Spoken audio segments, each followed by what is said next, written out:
केउंझर संसदीय क्षेत्र जनजाति वर्ग पर संरक्षित थिला बेले एठारे 2019 मसीह अनुष्ठित विधानसभा निर्वाचन में 7टी विधानसभा क्षेत्र मध्यरु 6टी रे बीजेडी एवं गोटिए सीट रे जीतिथिला बीजेपी। तेबे गत लोकसभा निर्वाचन में खूब चर्चा रे थिबा संसदीय क्षेत्ररु मात्र 25 वर्ष बयस रे देशर सर्वकनिष्ठ सांसद रूपे निर्वाचित होइतिले चंद्राणी मुर्मू।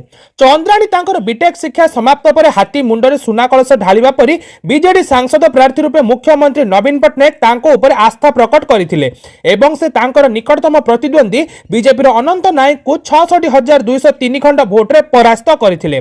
मात्र गत 5 वर्ष मध्य स्थिति एठारे बदली सारिछि। चंद्राणी ऊपर नवीन जो आस्था प्रकट करथिले ताहा से निज संसदीय क्षेत्र किंबा संसद रे उपस्थापना करि पारि नथिबारु तांको एथर विधायक टिकेट देबा पई दल चिंता करूछि। प्रथम तो चंद्राणी राजनैतिक अभिज्ञता दक्षता एवं कार्यशैली तृणमूल स्तर रु बीजेडी शिखेबा पई एई योजना करि पारे।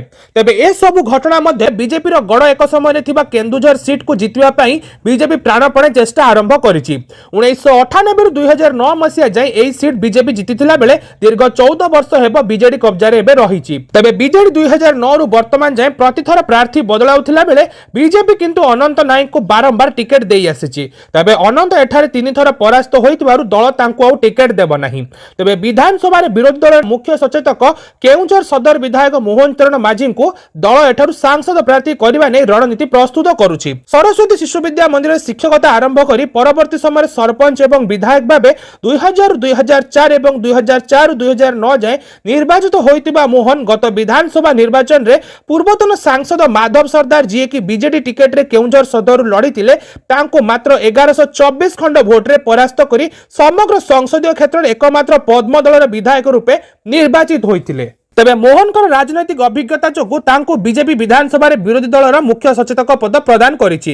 राज्य रे थिबा आदिवासी मानक समस्या राज्य सरकार जनजाति वर्ग प्रति अवहेला एवं स्वतंत्र पैकेज घोषणा नारे आदिवासी मानक बारंबार प्रतारणा प्रसंग समेत राज्य रे विभिन्न प्रसंग को सठिक ढंग रे उपस्थापना पूर्वक शासक बिजु जनता दल को हरड़ घणा रे पकेबार सफल होइचंती मोहन। खाली सेतिकि नुह तृणमूल स्तर रे निजर विधानसभा क्षेत्र रे संगठन को दृढ़ करबा सह विभिन्न विकासमूलक कार्य को त्वरान्वित करिबा प्रधानमंत्री नरेंद्र मोदी जनजाति वर्ग पई थिबा सदिच्छा एवं राज्य सरकार केउंझर प्रति बारंबार अवहेला करथुवा प्रसंग को नै आंदोलन धारणा एवं विधानसभा भितर और बाहर शाणित स्वर आज तांको समग्र संसदीय क्षेत्र रे जने प्रभावशाली नेतार मान्यता प्रदान करिछि।